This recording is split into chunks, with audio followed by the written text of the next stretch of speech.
என் அன்பு குழந்தையே, உன்னுடைய வாழ்க்கைக்கு நானே பாதுகாப்பு. ஒரு நல்ல வாழ்க்கையை நான் உனக்கு அமைத்துக் கொடுப்பேன். கலங்காதே என் கண்மணி, வருத்தப்படாமல் பொறுமையாயிரு. நீ விரும்பிய வாழ்க்கையை நான் நிச்சயமாக உனக்கு அமைத்துக் கொடுக்கிறேன்.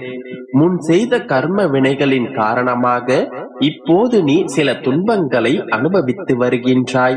பல ஏமாற்றங்கள், உறவுகளிடத்தில் அவமரியாதை, இவற்றையெல்லாம் அனுபவித்து வருகின்றாய். கவலைப்படாதே என் தங்கமே, உன்னை நான் உயர்த்தப் போகின்றேன். உனக்கு சிறந்த வாழ்க்கை துணையை நான் அமைத்து தருகிறேன். இனியும் உன்னை நான் அழ வைக்கவோ ஏமாற்றவோ மாட்டேன். நீ கேட்டதை கேட்டபடியாகவே நான் கொடுக்கப் போகின்றேன். வரப்போகும் புதிய உறவால் நீ ஆனந்தம் கொள்வாய். உன்னுடைய மனதில் நிம்மதி நிலைத்திருக்கும். உன்னுடைய கஷ்டத்தில் நீ கலங்கிய காலத்தில் உனக்கு ஆறுதலுக்கு வராத உன்னுடைய உறவுகள் உன்னை தேடி நிச்சயம் வருவார்கள். அவர்களை நிச்சயமாக நான் உன்னிடம் வர வைப்பேன். உன்னுடைய உறவுகள் உன்னை வெறுத்து ஒதுக்கும் போது நீ என்னை நினைத்துக்கொள். உனக்கு தாயாக, தந்தையாக, தோழியாக, தோழனாக, மற்ற அனைத்து உறவுகளாக நான் உன்னுடனே இருப்பேன். நீ உன்னுடைய அனைத்து சுக துக்கங்களையும் என்னிடத்தில் பகிர்ந்து கொள். நான் உனக்கு ஆறுதலாகவும் நல் வழிகாட்டியாகவும் இருந்து வெற்றி பாதையில் உன்னை நான் அழைத்துச் செல்வேன். மகளே, உன்னுடைய துணையாக நிச்சயமாக நான் உன்னுடனே இருப்பேன். எந்த ஒரு இக்கட்டான சூழ்நிலையிலும் உன்னை நான் நிச்சயமாக தனியாக தவிக்க விடமாட்டேன். உன்னுடைய வாழ்க்கையில் நீ இதுவரை அனுபவித்த துன்பங்கள், துயரங்கள் என அனைத்தும் போதும். அதையெல்லாம் என்னிடத்தில் நீ ஒப்படைத்துவிட்டு மகிழ்ச்சியாய் இரு. உன்னுடைய முகத்தில் இதன் பிறகு நான் புன்னகையை மட்டுமே காண ஆசைப்படுகின்றேன். நீ வெகு விரைவில் புதிய உறவு ஒன்றை ஏற்றுக்கொள்வாய். உன்னுடைய வம்சம் செழித்து விளங்கும். நீ நீண்ட காலமாக நடக்குமா நடக்காதா என்று தவித்துக் கொண்டிருந்த காரியம் இப்போது உனக்கு கைகூடி வரப்போகின்றது. நான் இப்போது அதை நடத்தி காட்டுவேன். இப்போது உனக்கு நல்ல நேரம் ஆரம்பமாகிவிட்டது. இதன் பிறகு உனக்கு அனைத்தும் நல்லதாகவே நடக்கும்.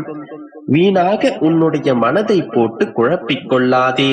என்னுடைய வார்த்தைகளை முழுமையாக நம்பு. நிச்சயம் விரைவில் உன்னுடைய வாழ்க்கையில் அதிசயம் நிகழும். அதை பார்த்த பிறகு நீயே என்னை மகிழ்ச்சியோடு தேடி வருவாய். இது நிச்சயமாக உன்னுடைய வாழ்க்கையில் நடந்தே தீரும். நம்பிக்கையோடு இரு, நல்லதே நடக்கும். என் குழந்தையே, உன்னை நான் சரி செய்து வருகிறேன் என்பதை உணர்ந்து உன்னை திருத்திக் கொண்டு மாற்றி வருகிறாய். நல்ல விஷயம்தான். ஆனால் ஒரு விஷயத்தை மட்டும் உன்னால் மாற்ற முடியாமல் நீ திணறுகின்றாய். அது என்னுடைய கண்களிலிருந்து எப்படி தப்ப முடியும்? மற்றவர்கள் உன்னை எப்படி வசைபாடினாலும் அவர்களுக்கு நீ செவி சாய்க்காதே. அப்படி ஏதாவது ஒரு சூழ்நிலையில் அவர்களுடைய வார்த்தைகளுக்கு நீ செவிசாய்க்க வேண்டிய சூழ்நிலை வந்தால், அவர்கள் தவறு செய்து விட்டாலும் மன்னித்து விடுங்கள் என்று நீ அவர்களிடமிருந்து எப்படியாவது விலகிவிடு. ஏன் நான் தவறு செய்யாமல் அவர்களிடத்தில் மன்னிப்பு கேட்க வேண்டும் என்றுதானே யோசிக்கின்றாய்? குழந்தையே, நீயும் அவர்களுக்கு சமமாக வாக்குவாதத்தில் ஈடுபட்டால் இழந்து போவது உன்னுடைய நிம்மதிதான். நீ வாக்குவாதம் செய்யும் சூழ்நிலை வந்தால் அங்கிருந்து அமைதியாக நகர்ந்து விடு. உன்னுடைய நிம்மதியான வாழ்க்கையில்தான் உன்னுடைய மன நிம்மதி அடங்கி இருக்கின்றது. மற்றவர்களை நேசிப்பதில் எந்த ஒரு தவறும் இல்லை என்றெல்லமே. ஆனால் அவர்கள்தான் உலகம் என்று நீ இருக்காதே. அவர்களையே எப்போதும் சார்ந்தும் எதிர்பார்த்தும் இருக்காதே. நீ அப்படி இருக்கும் நிலையில் அந்த அன்பு எப்போதாவது ஒரு சில சூழ்நிலையில் குறைந்து போகலாம். அப்போது நீ ஏமாந்து உன்னுடைய வாழ்க்கையில் நீ வெறுமையை காண்பாய். நான் சொல்வதை நீ தெளிவாக புரிந்து கொள் என் தங்கமே. அதில் ஒன்றும் தவறு இல்லை. அன்பு செலுத்துவது எந்த ஒரு தவறும் இல்லை என் செல்லமே. ஆனால் அதில் ஒரு எதிர்பார்ப்பு ஏற்படும். அந்த எதிர்பார்ப்பில் நீ சிக்கிக் கொள்ளாதே. உன்னுடைய அன்பு தவறில்லை. ஆனால் அளவு கடந்த அன்பு உன்னுடைய வாழ்க்கையில் உனக்கான எதிர்பார்ப்பை ஏற்படுத்திவிடும். அதில் நீ மாட்டிக்கொள்ளாதே. அது உன்னுடைய வாழ்க்கையில் நிம்மதியற்ற சூழ்நிலையை உருவாக்கிவிடும். ஏனென்றால் இவ்வுலகில் சார்ந்திருக்கும் அளவிற்கு எதுவும் நிரந்தரமில்லை. இவ்வுலகில் நீ பிறந்தாய் வாழ்ந்தாய் என்று இருக்காதே. பிறரின் உணர்வுகளை மதித்து வாழ்ந்து வா. வாழ்க்கையில் போராடி தோற்பது என்பது அவமானமில்லை. வெற்றியை விட உனக்கு கிடைத்த பரிசு அனுபவமாகும். அந்த அனுபவத்தில் தான் இந்த வாழ்க்கையை உன்னால் சிறப்பாக வாழ முடியும். அதன் பிறகுதான் உண்மையான வாழ்க்கைக்கான அர்த்தத்தை நீ உணர்வாய். சோம்பேறித்தனத்தை தூக்கி எறி. போராடாமலே வாழ்க்கையை கடினம் என்று ஒருபோதும் சொல்லாதே. அதன் பிறகு உன்னுடைய வாழ்க்கையில் ஒவ்வொரு சூழ்நிலையும் கடினமாகத்தான் உனக்கு தோன்றும். இவ்வுலகில் நிரந்தரம் என்று இருவரை நினைத்துக்கொள். உனக்குள் இருக்கும் ஆன்மா மற்றொன்று உன்னுடைய அப்பா நான் இருக்கின்றேன். உனக்கான எல்லாவற்றையும் உன்னுடைய வாழ்க்கைக்கு தேவையான அனைத்தையும் தான் உன்னுடைய வாழ்க்கையில் வருவதற்கு நான் அனுமதிப்பேன்.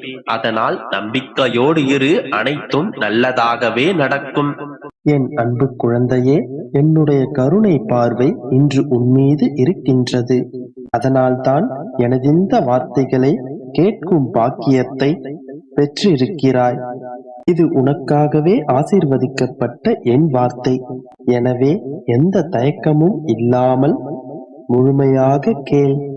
உன்னுடன் தான் நான் இருக்கின்றேன். உன் மனதில் தான் நான் நிறைந்திருக்கின்றேன். உன்னுடன் எவ்விடத்திலும் நான் இருக்கின்றேன். நீ வாய் திறந்து என்னிடம் கேட்காத உன் தேவைகளையும் உன் மனமறிந்து நான் செய்திருக்கின்றேன். நடக்கவே நடக்காது என்று நீ நினைத்த விஷயத்தை கூட நான் முடித்து தருவேன். நம்பிக்கையோடு இரு. உனக்கான நல்லவை அனைத்தையும் நான் சேகரித்துக் கொண்டுதான் இருக்கின்றேன். கூடிய விரைவில் பல மடங்கு நன்மைகளால் உன் மனதை நிரப்பப் போகின்றேன்.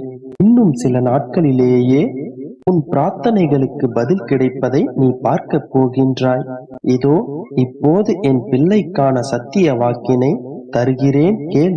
இரவும் பகலும் எப்போதெல்லாம் நேரம் கிடைக்கின்றதோ, எவனொருவன் என்னை நினைத்துக் கொண்டிருக்கின்றானோ அவன் இனிப்பும் சர்க்கரையும் போல, அலையும் கடலும் போல, கண்ணும் ஒளியும் போல என்னுடன் முழுமையாக இணைகின்றான். அப்படிப்பட்டவன் எதற்கும் பயப்பட தேவையில்லை.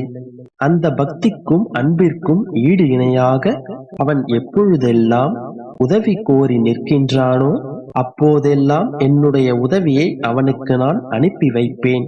எந்த உருவிலேனும் எந்த வடிவிலேனும் எந்த நேரத்திலேனும் என் உதவி அவனை சென்றடையும். நீ என்னை ஆத்மார்த்தமாக கும்பிட்டும் உன் வாழ்வில் துன்பமே தொடர்கதையாக இருக்கிறது என்றால் என் அருகில் நெருங்கிவிட்டாய் என்று அர்த்தம். ஒரு பக்குவப்பட்ட மனநிலையை நீ அடைவதற்காகத்தான் இத்தனை சோதனைகளும் உன்னை சூழ்ந்திருக்கின்றது. அனுதினமும் என்னை சேவிக்கும் பக்தனுடனே நான் இருந்து கொண்டு அவனை காப்பாற்றுவதே என்னுடைய தர்மம். இது என் பக்தர்களுக்கு நான் கொடுக்கும் வாக்குறுதியாகும். எனவே உன் துயரங்கள் தீர்ந்து நீ வேண்டியது நிறைவேறும். மாறாத நம்பிக்கையும் நீடித்த பொறுமையும் உண்மையான நேர்மையான பொறுமையான செயல்பாடும் தான் உன்னுடைய லட்சியத்தை அடைய வைக்கும் வழிகளாகும். என் மீதான உன்னுடைய முழு நம்பிக்கை உனக்கு எல்லாவற்றையும் நல்லதா